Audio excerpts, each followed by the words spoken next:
금요일 저녁입니다. 여러분과 친구들은 모두 파티를 위해 옷을 차려입었어요. 평범한 낡은 차를 타고 가는 대신 오늘 저녁에는 뭔가 멋지게 하려고 합니다. 운전사가 딸린 레몬을 예약했어요. 잠깐만요. 왜 누가 과일을 타려고 예약을 하죠? 레몬은 한 사람이 타기에도 너무 작은 것 같은데. 잠깐만요. 오타예요.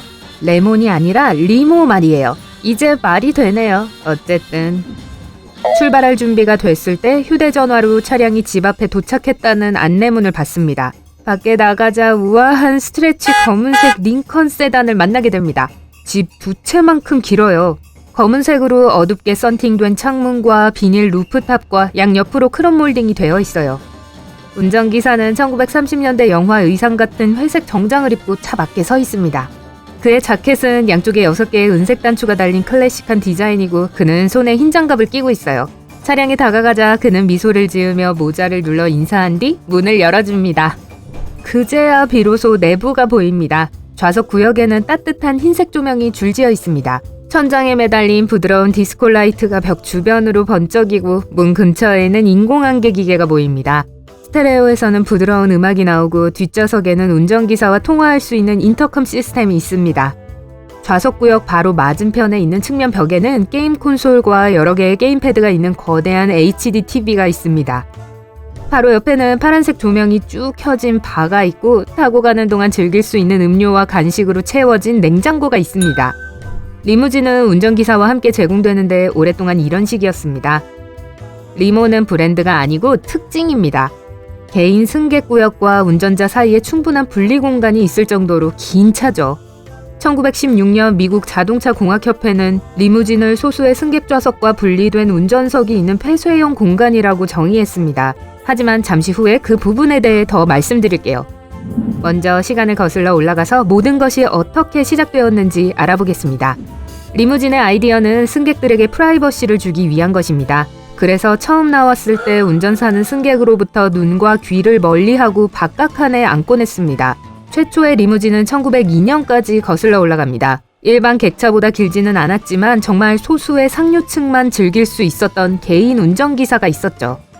승객들은 험한 날씨로부터 그들을 보호해주는 덮개가 있는 공간에 앉았습니다. 하지만 운전사는 그렇게 운이 좋진 않았어요. 비로부터 운전사를 지켜준 유일한 건 승객구역에서 운전기사의 머리 위까지 쭉 뻗어있던 차량의 확장된 덮개가 전부였습니다. 지금의 현대식 리무진에는 운전사와 승객구역이 열 수 있는 유리 구간으로 구분되어 있습니다. 하지만 승객이 운전사와 직접 대화하고 싶지 않다면 내부 전화를 대신 사용할 수 있습니다.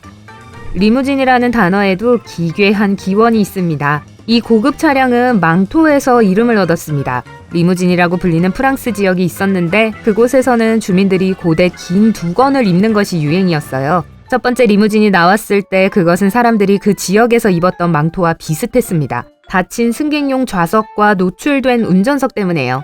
그래서 그 이름을 따서 지었습니다. 운전기사도 이 유명한 리무진 망토를 입었다는 소문도 있습니다. 그 시기의 차량은 몇십 년 후까지 승객 구간에 3명에서 5명을 태울 수 있었습니다. 제가 너무 앞서가고 있네요.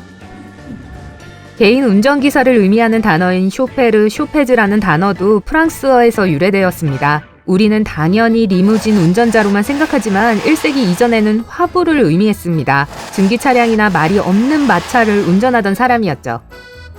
최초의 공식 스트레치 리무진은 1928년 아칸소주에서 나타났고 암브루스터라는 이름의 한 마차 회사가 만들었습니다. 그 회사의 차량들은 유명한 큰 밴드, 음악가, 그리고 그들의 장비를 미국 전역으로 운송하는 데 사용되었습니다.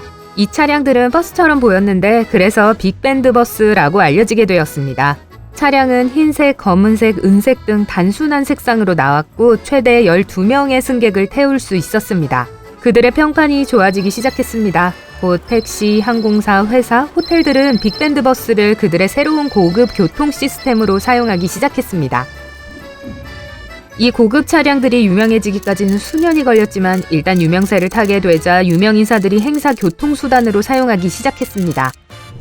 그렇다면 일반 리무진과 스트레치 리무진의 차이점은 무엇일까요?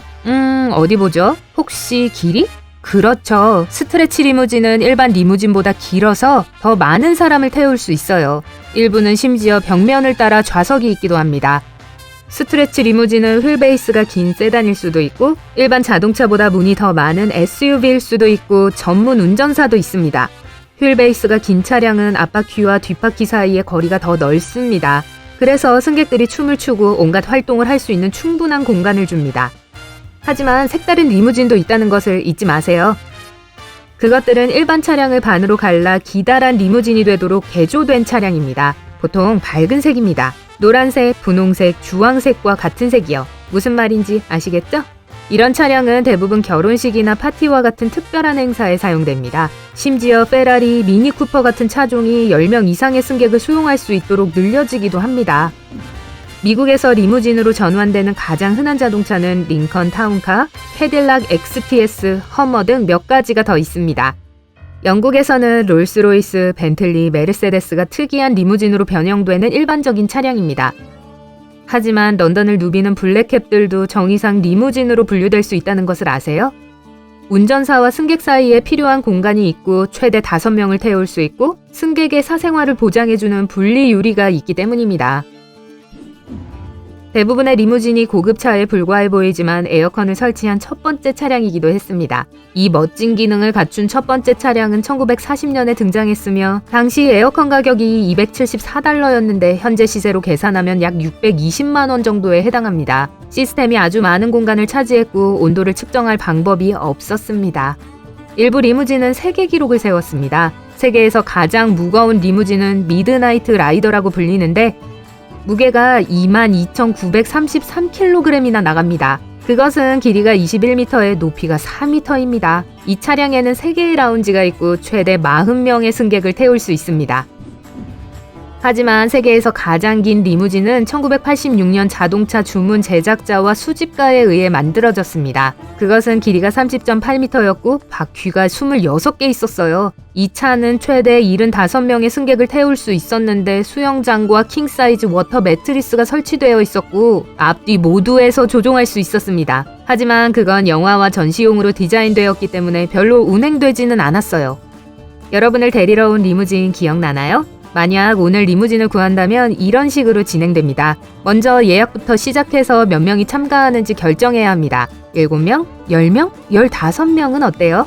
인원에 따라 가격이 달라질 수 있어요. 어떤 스트레치 리무진은 최대 10명의 승객을 태울 수 있는 반면 어떤 리무진은 15명 또는 심지어 20명까지도 쉽게 태울 수 있어요. 대부분의 서비스는 차량의 크기, 시간, 날짜에 따라 시간당 12만 원에서 24만 원 정도가 듭니다.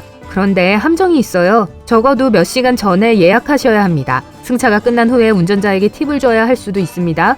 팁이 청구서에 포함되어 있는 경우도 있지만 그렇지 않으면 추가 금액을 지불해야 할 수도 있어요.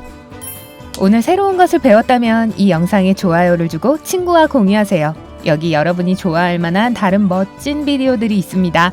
왼쪽 또는 오른쪽을 선택하고 삶의 밝은 면에 머무르세요.